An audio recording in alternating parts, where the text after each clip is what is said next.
आज के वीडियो में लोग देखते हैं बायोलॉजी क्लास 10 चैप्टर 1 जैव प्रक्रम पोषण का यूनिट से आगे का प्रश्न जिसका यूनिट 4 है आज।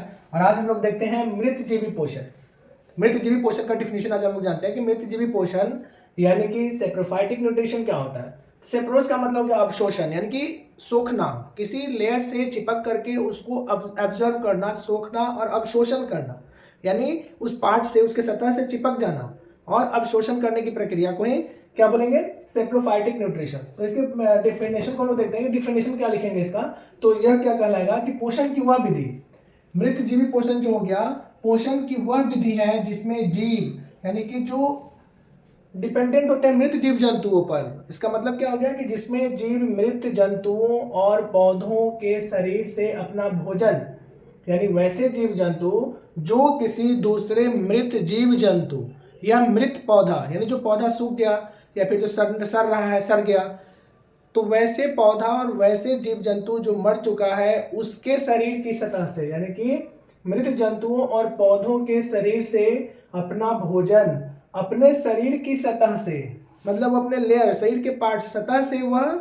एब्जॉर्ब करेगा, सतह से घुलित कार्बनिक पदार्थों के रूप में अवशोषित करते हैं। और इस प्रकार के जो पोषण का माध्यम बनेगा, इस प्रकार की जो विधि होगी पोषण का, उसको क्या बोलेंगे, इसको बोलेंगे मृतजीवी पोषण, राइट। अब इसका एग्जाम्पल की बात करते हैं कि उदाहरण क्या क्या हो गया। तो देखिए, कवक हो गया, बैक्टीरिया हो गया, कुछ प्रोटोजोआ हो गया, ये सब क्या करते हैं कि वैसे पेड़ पौधे और जीव जंतु जो मृत हो गए उसके शरीर में ही उत्पन्न होकर के और उसके लेयर से चिपक कर भोजन किस रूप में लेगा, तो कार्बनिक घुलित, ये अपना भोजन कैसे लेंगे, तो कार्बनिक घुलित पदार्थ के रूप में। कार्बनिक पदार्थ कैसा, जो घुलित हो। क्लियर है। अब आगे देखिए, ऑब्जेक्टिव में बार बार आता है कि मृतजीवी पोषण को क्या कहा जाता है, इसको कहते हैं अपघटक यानी डीकम्पोजर। तो इंपॉर्टेंट थिंग है, स्टार लगा हुआ है यहाँ पर। अपने नोटबुक में ऐसे स्टार लगाकर नोट करेंगे कि जो भी जीव जंतु मृतजीवी पोषण पर निर्भर होते हैं उसे अपघटक कहा जाता है, डीकम्पोजर कहे जाते हैं, है ना।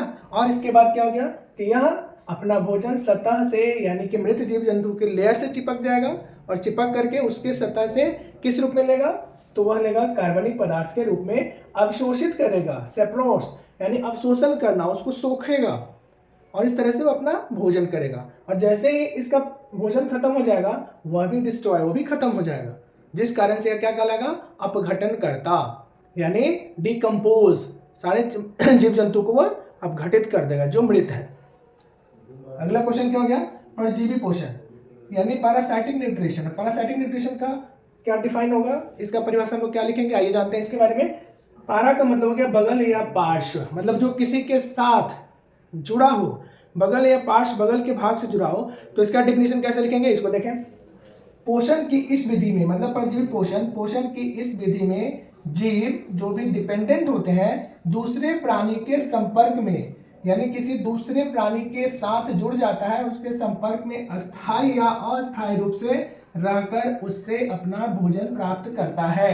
यानी अस्थायी रूप से या तो उसके शरीर में रहता है या फिर अस्थायी रूप से भोजन प्राप्त किया और चला गया, तो इस तरह की प्रक्रिया को क्या बोलेंगे, परजीवी पोषण कहेंगे। अब इसका एग्जाम्पल क्या हो गया, इसको देखें हम लोग।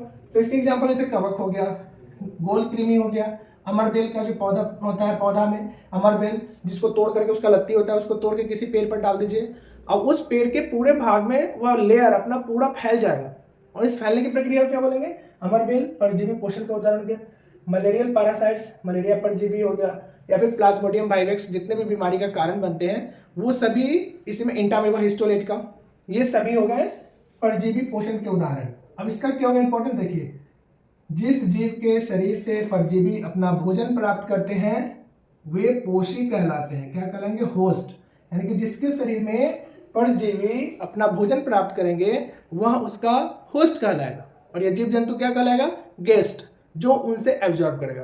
क्लियर है। तो दोनों हम समझ गए, मृतजीवी पोषण और परजीवी पोषण। अब तीसरा क्या था, पिछले वीडियो में देखे थे, यूनिट 3 में और 4 में लोग देख रहे हैं पार्ट से आगे। तो इसमें अगला क्या देगा, प्राणी संपोषण। क्लियर। तो देखते हैं इसका डेफिनेशन क्या होगा। ओके,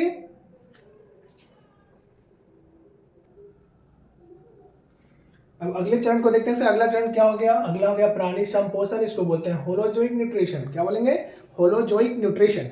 अब होलो का मतलब है पूर्ण रूप से, यानी कि संपूर्ण पूरी तरह से डिपेंडेंसी हो, पूर्ण रूप से इसको बोलेंगे होलोजोइक न्यूट्रिशन। अब इसके डिफिनेशन को देखते हैं कि पोषण की वह विधि जिसमें जीव अपना भोजन ठोस या तरल के रूप में जंतुओं के भोजन ग्रहण करने की विधि द्वारा ग्रहण करते हैं, प्राणी संपोषण कहलाता है। यानी प्राणी संपोषण में क्या होगा कि पोषण की वह विधि जिसमें कोई भी जीव जंतु ठोस के रूप में भोजन ग्रहण करते हैं, यानी खाना को वो खाते हैं, और तरल के रूप में भोजन को ठोस या तरल के रूप में जंतुओं के भोजन ग्रहण करने का जो तरीका होता है, जिस मेथड से वो खाना खाते हैं, या तो खाना ठोस के रूप में खाते हैं या फिर तरल के रूप में, लिक्विड के रूप में, लेकिन वो भोजन ग्रहण करने का जो तरीका है उस विधि के द्वारा जब भोजन को ग्रहण करते हैं, ऐसी विधि को प्राणी संपोषण विधि कहेंगे, होलोजोइक न्यूट्रिशन कहेंगे। इसके एग्जाम्पल में हम सभी आते हैं, तो एग्जाम्पल में क्या हो जाएगा, अमीबा, मेढक, मनुष्य, जानवर, जीव जंतु, बोन्स वाले जानवर जो खाना खाते हैं वो सारे जीव जंतु किस में आ जाएंगे, प्राणी संपोषण में आ जाएंगे। क्लियर है। अब आगे देखिए कि पोषण प्राप्त करने की जो विधियां हैं, मेथड्स, कोई भी जीव जंतु जो पोषण प्राप्त करता है, इसकी कौन कौन सी विधि हो जाएंगी, तो विधि को हम लोग देखें। एक कोशिकीय जीव, सबसे पहले जो एक कोशिकीय जीव होगा यूनिसेलुलर ऑर्गेनिज्म, कोशिका के संपूर्ण सतह से, यानी मान लिया कि एक कोशिकीय जीव है तो ये पूरे अपने पार्ट से, शरीर के संपूर्ण सतह से खाद्य पदार्थ ग्रहण करती है, एब्जॉर्ब, शोषण, अब शोषण करेगा, खाद्य पदार्थ को वह ग्रहण करेगा। जबकि बहुकोशिकीय जीव में मल्टी सेलुलर जो होंगे, जैसे और सब जीव जंतु हो गए, मेढक, मनुष्य या फिर जानवर, ये सब जटिल जितने जीव होते हैं वह विशेष अंग के द्वारा भोजन को ग्रहण करते हैं, और अलग अलग अंग होता है जिसके आधार पर से मुंह से वो खाना खाए, अमाशय पेट में गया, आहार नाल से होते हुए चला गया, फिर छोटी हाथ में गया, बड़ी हाथ में गया। तो जटिल जीवों में भोजन करने के लिए अलग विशेष अंग होता है, जबकि एक कोशिकीय जीव में उसके संपूर्ण सतह से, लेयर से एब्जॉर्ब किया जाता है। बहुत इंपॉर्टेंट है, इसको राइट डाउन करेंगे। फिर अगला पॉइंट देखें, पौधों में पोषण। अब पौधों में कैसे पोषण होती है, तो पौधा पोषण के लिए हम पहले पढ़ चुके हैं कि प्रकाश संश्लेषण की क्रिया जिन पौधों में होगा, तो जिनमें प्रकाश संश्लेषण की क्षमता होगी वैसे पौधे स्वपोषी कहलाएंगे, ऑटोट्रॉफिक होते हैं, जो प्रकाश संश्लेषण की क्रिया करते हैं। लेकिन जो प्रकाश संश्लेषण की क्रिया ना करे वे पौधे क्या कहलाएंगे, वह कैसे पोषण करेंगे, इसके बारे में जानते हैं। तो जो प्रकाश संश्लेषण करेंगे जिसमें क्लोरोफिल पाया जाएगा, पर्णहरित होगा उनके पत्तियों में, जिस कारण से उनका रंग क्या होगा, हरा होगा, तो यहाँ पर प्रकाश संश्लेषण की क्षमता वाले पौधे स्वपोषी कहलाएंगे। और जो पौधे प्रकाश संश्लेषण नहीं कर पाते हैं उन्हें दो श्रेणी में बांटा गया। कितने श्रेणी में, तो पहला हो गया मृतजीवी और दूसरा हो गया परजीवी। इसके डेफिनेशन को लोग जाने हैं, जो मृत और सड़े गले पदार्थों को खा करके उसे एब्जॉर्ब करते हैं, खाते हैं, कार्बनिक पदार्थ से भोजन प्राप्त करते हैं। और इसके उदाहरण क्या हो गया, गोबर छत्ता हो गया। और परजीवी जो हो गया, इसके उदाहरण अमरबेल हो गए, जिस लत्ती को तोड़ो और उसको किसी भी डाल पे फेंको, वो उस डाल से पूरा एब्जॉर्ब करके पूरे में फैल जाएगा, तो ये अमरबेल हो गया।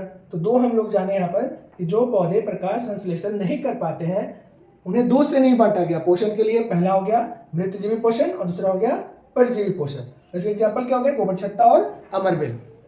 तो आज की वीडियो में हम लोग यहाँ तक देख लिए। वीडियो कैसा लगा अपनी प्रतिक्रिया जरूर दें, और वीडियो पर यदि नए हैं तो लाइक, सब्सक्राइब और शेयर करना ना भूलें। आपका दिन शुभ हो, इन्हीं शुभकामनाओं के साथ हमें दीजिए इजाजत। Wish you all the best. Thank you, take care, bye bye, जय हिंद।